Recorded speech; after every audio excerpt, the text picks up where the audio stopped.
ଜେଜ ଏ ବର୍ଷ ଯେଉଁ ଦୋଳ ମେଳନ ହେଉଛି ଯାତ୍ରା ହେଉଛି କେମିତି କ'ଣ ଲାଗୁଛି?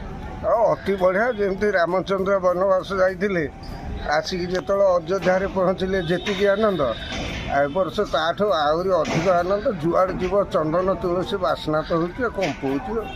ଆଉ ଏ ପରିବେଶ କ'ଣ କେମିତି ଏ ବିଷୟରେ କୁହ? ଅତି ଉତ୍ତମ। ପବନ ପିଇକି ପବନ ତ ଖାଉଛୁ ଆମେ, ଚନ୍ଦନ ଭଳିଆ ପବନ ବାସୁଛି ନାକରେ ନିଶ୍ୱାସ ନେଲେ।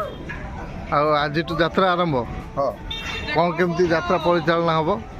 ଯାତ୍ରା ଯେମିତି କୃଷ୍ଣ ପରିଚାଳନା କରିଥିଲେ, ସହସ୍ର ଲୋକ, ସହସ୍ର ଗୋପୀ, ନର ନାରୀ ସମସ୍ତେ ମୁଖରେ ଆନନ୍ଦିତ। ସବୁ ଆଉଛନ୍ତି ଦେଖିବାକୁ, ଦୂର ଦୂରାନ୍ତରୁ ପାଖ ଆଖ ଗାଁ ଗଣ୍ଡାରୁ ସବୁ ଆଉଛନ୍ତି ଦେଖିବାକୁ। ଆଜି ଆଜି ଲୋକମାନଙ୍କ ପାଇଁ କ'ଣ ବ୍ୟବସ୍ଥା ହେଇଛି, କେମିତି କ'ଣ ଯାତ୍ରା ଦେଖିବେ?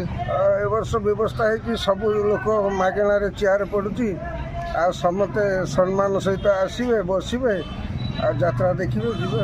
ସବୁ ପ୍ରକାର ବ୍ୟବସ୍ଥା ହେଇଛି, ସବୁ ପ୍ରକାର ବ୍ୟବସ୍ଥା, ପାର୍କିଂ ଫାର୍କିଂ ସବୁ। ସବୁ। ହଉ, ଧନ୍ୟବାଦ।